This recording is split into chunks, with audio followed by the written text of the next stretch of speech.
Ginoong Ilayans, ako nga pala si Ginoong Kim Patrick Caparal, ang inyong SSLG Advisor. Alam niyo ba, taon-taon na isinasagawa ang pagsasali ng katungkulan ng SSLG outgoing President patungo sa bagong liderato nito? At ngayong araw, saksihan natin ang kwento ng tradisyong ito. Dito sa SSLG Headquarters, nagsisimula ang tradisyon ng pagsasalin. Susunduin ng papasok na Pangulo ng Supreme Secondary Learner Government ang papalabas na Pangulo nito. Agad naman siyang sasalubungin ng papalabas na Pangulo ng Supreme Secondary Learner Government. At dito, sa SSLG Headquarters, ay mayroon lamang silang maikling oras upang makapag-usap. Dito, nagkakaroon ng pagkakataon na magbilin ang papalabas na Pangulo sa papasok na Pangulo ng Supreme Secondary Learner Government.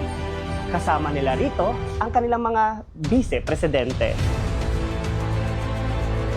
Sa bahaging ito, sabay na susunduin ang papalabas at papasok na Pangulo ng Supreme Secondary Learner Government ang punong guro ng Ilaya Barangay Integrated School, tanda ng pagsisimula ng pagsasaling ng katungkulan.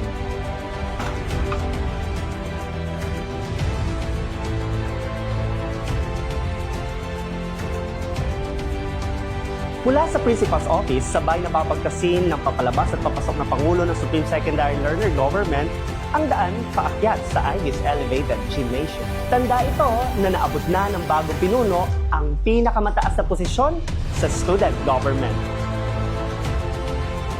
Dito sa bukana ng bahagi ng bulwagang ito, sinasalubong ang entourage ng papalabas at papasok na Pangulo ng Supreme Secondary Learner Government. Kasabay nila sa pagpasok ang punong guro ng Ilaya Barangay Integrated School.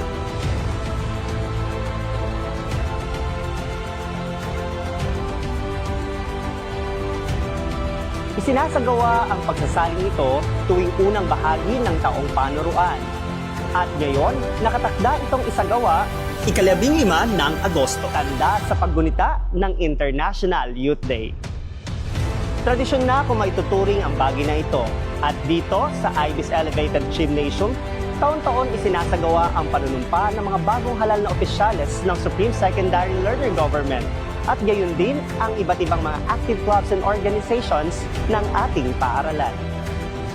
Taong 2014 hanggang 2016, sa dating IBIS Multipurpose Hall, nanumpa sa katungkulan sina Binibining Erica May Verso hanggang kay Binibining Oresa Freya Villamor.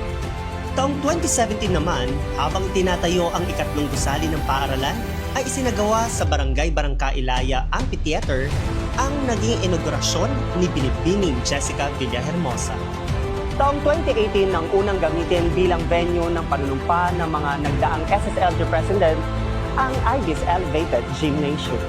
Natatami naman sina Binibining Jubilin Ovejas na unang Pangulo ng SSG at Ginoong Lance Lawrence Calma, ika-13 Pangulo ng SSLG, ang nanumpa naman sa katungkulan sa opisina ng punong guro ng Ilaya Barangay Integrated School.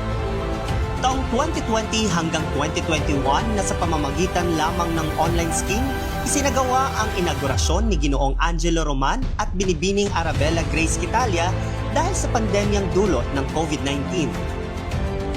Tunay na hitik sa tradisyon, simbolismo at kasaysayan ang pagsasalin ng katungkulan.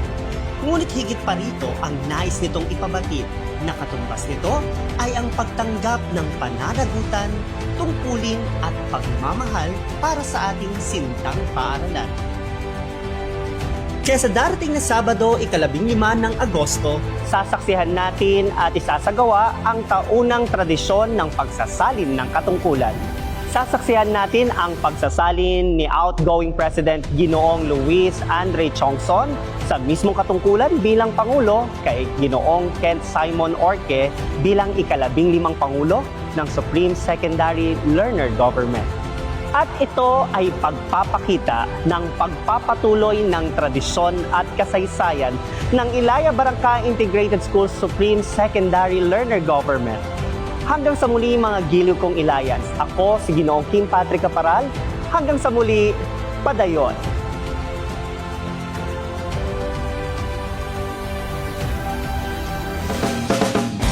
Sulong laban, wag uurong.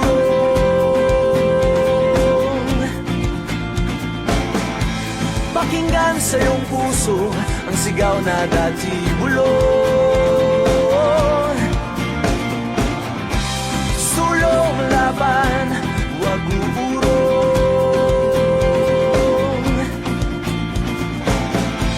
Pakinggan sa iyong puso ang sigaw na dati bulong. Pacific